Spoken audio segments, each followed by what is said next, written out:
Hello, my name's Gwilym Gibbons and I'm the Chief Exec of the Crichton Trust, and it's been a really long time since the last video update. We've had a number of Crichton briefings that we've done online over the last 6 months or so, and it's a pleasure to be back and to be able to talk to you a little bit about what's been happening here on the Crichton estate.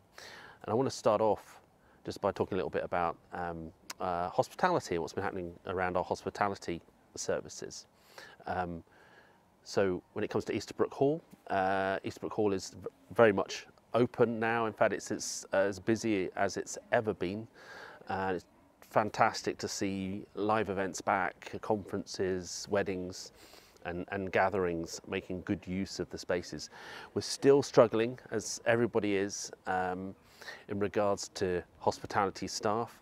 And we're still experiencing, again, as everybody is, exceptionally high levels of COVID-related absences. So there are times, unfortunately, when the operation of our venues is being interrupted by that. And that's one of the reasons why Easterbrook Bistro is still closed. We're hoping to get that open in the spring, but we're just holding back and just seeing how things settle down before we do that.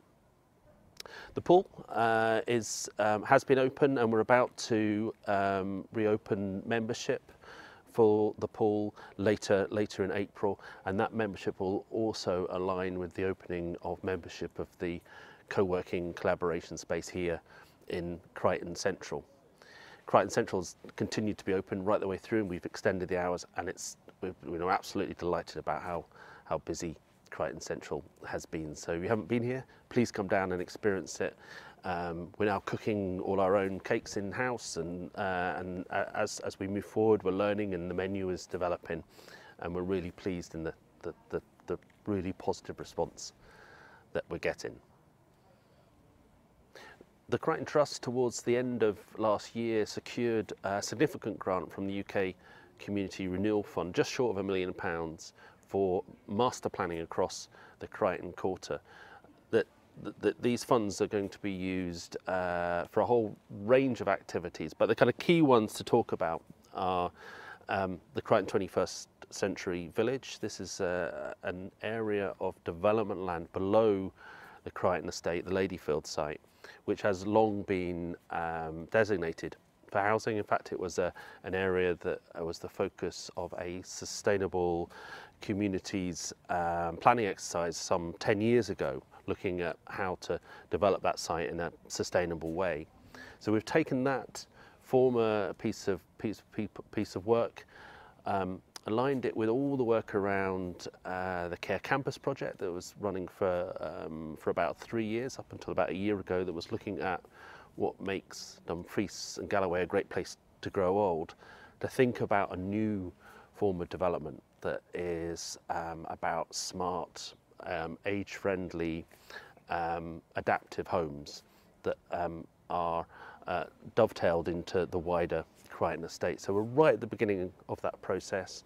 We're just out for tender for consultants to help us build a master plan on that, and there'll be a whole range of community consultation that will align with that piece of work. Secondly, there's a bit of funding to focus on what we're calling the Crichton Centre for Memory and Wellbeing, and again there's a tender out at the moment for a design competition for a new building to be placed here on the Crichton estate in the location of Merrick House. That's the old laundry building that Shacks are currently making use of. The idea is that that building becomes a focus for research and understanding of the impact of on arts and health, and open space on health, as well as a whole range of facilities for study and exhibition space.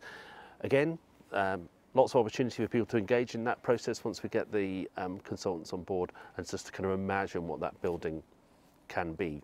We're also looking at the green estate and trying to imagine what 100 years of looking ahead 100 years about what the estate can look like and how it can be enhanced and supported, and thinking about the green estate right the way across the existing Crichton estate, but to also include the whole of the Crichton Quarter and all the extraordinary green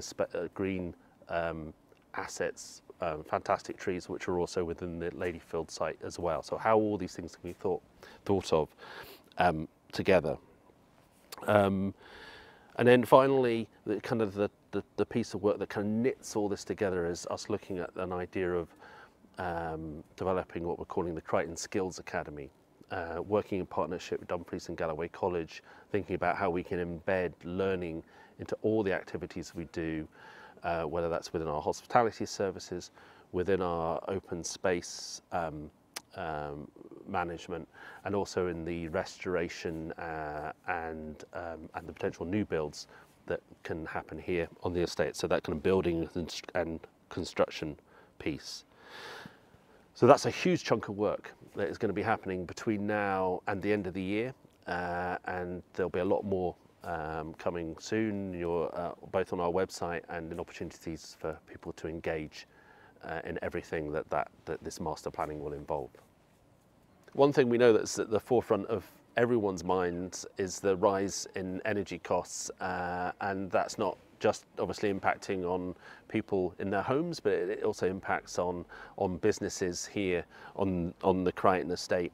Something we've been focused on for quite some time, and not least that the majority of the heating across the whole of the Crichton estate here is provided by gas, and we've known that that's not been sustainable as we try and address the climate emergency that we're facing as well. So it's good that we've got a bit of funding again within the UK Community Renewal Fund to do a whole raft of work around a local sustainable energy scheme that we're planning to construct across the Crichton estate and actually across the Crichton Quarter, working in partnership with the college, who we hope will be plugged into that, as well as the NHS in terms of Mid Park Hospital and Mountain Hall. So we're actively looking at the moment at the opportunity of ground source heat from the significant aquifer that sits below the Crichton estate and the whole of the Dumfries area, and also looking at some more experimental forms of heat generation through hydrogen and other kind of emerging technologies. So we've got the funding to do all the feasibility work around that, and we're working really hard to try and get to a point in 18 months' time that we're beginning to make that move away from gas, which obviously is having a huge impact on people's lives and on the ability to run longer term sustainable businesses. So I guess in summary, there's a huge amount going on. For quite some time within the Crichton Trust and here at the Crichton, we've been exploring how we respond to the huge challenges of our time. You would have heard me talking about climate crisis, aging society, around the Industrial Revolution 4.0, the level of automation and how technology is becoming a driving force for change. Scotland 5G Centre here at Crichton Central is part of that story, and about the Crichton being on the leading edge of thinking around innovation and technology. So all that is happening, and that the kind of complexity of those challenges, compounded by COVID, which is still evident and here, and we're having to learn how to live with that, and of course the devastating impact of the war in Ukraine, which also has ripple effects here on the Crichton estate, not least through energy costs, which we've spoken about already, and supply chains around food and all kinds of things. We're beginning to see volatility. What I think which is really positive is the sense of how the Crichton community responds to those challenges. We've seen a 20% increase in tenants over the last 6 to 8 months. And that's because I think there's something quite special about how our businesses, our academic partners, how people who kind of just drop in and visit us and make use of the co-working spaces here at Crichton Central can together help find solutions to these significant challenges that we've got. There's never been a more complex, volatile time, and certainly people talk about, since the last World War and the complexity in the kind of 40s and 50s about recovery than this moment in time. So I think we're well positioned to think about how we move forward together to a more sustainable, healthy, and more prosperous future. The spaces between the buildings here on the Crichton estate have always been really important, and not least over the last 2 years, as we've seen a massive increase in footfall and people enjoying the grounds. And that's something we want to see continue. And it's now a real focus for us over the next 6 to 8 months as we develop our thinking around how we can enhance the grounds here at the Crichton, how the grounds might develop, taking a long view, a 100-year view, help inform us make some of the difficult decisions, like where we do plant the trees that are going to be the mature trees in 50, 60, 70 years' time. So again, we're going to be opening up for consultation around that, and it also links to the work we're doing around green flag status, where we want people to get involved in thinking around our park management plan, around how they might want to be part of events around interpretation. And also linked to that, we've recently recruited our first park ranger. So if you see Brian wandering around, he'll have ranger written on him. Go and say hello. And he's one and the first of what we hope will be a number of key volunteers that will be here in the Crichton estate, helping people enjoy the extraordinary surroundings that we have.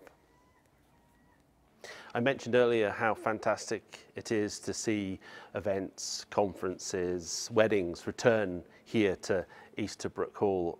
And I just want to take this opportunity to thank our staff here at Easterbrook Hall, who have, well, been through an incredibly difficult period, both in terms of closure, but in the challenges of opening things back up and bringing new staff back in who won't have had the experience of working large-scale events like the one that's due to take place tonight behind me. Thanks for watching this short update. These continue to be really challenging times. I want to take this opportunity to again thank all the staff at the Crichton Trust who have been working through a period of significant change. One of the projects that we're just about to kick off on is the planting of sunflowers across the Crichton estate, and we're going to invite through our social media channels individuals and community groups to come and plant sunflowers for the Ukraine, and that's something I'd ask you to look out for across all our social media channels, Facebook, Twitter, LinkedIn, where you'll also get a whole range of other updates over coming weeks and months. And I'll be back again at some point in the near future to tell you more about what's happening here at the Crichton.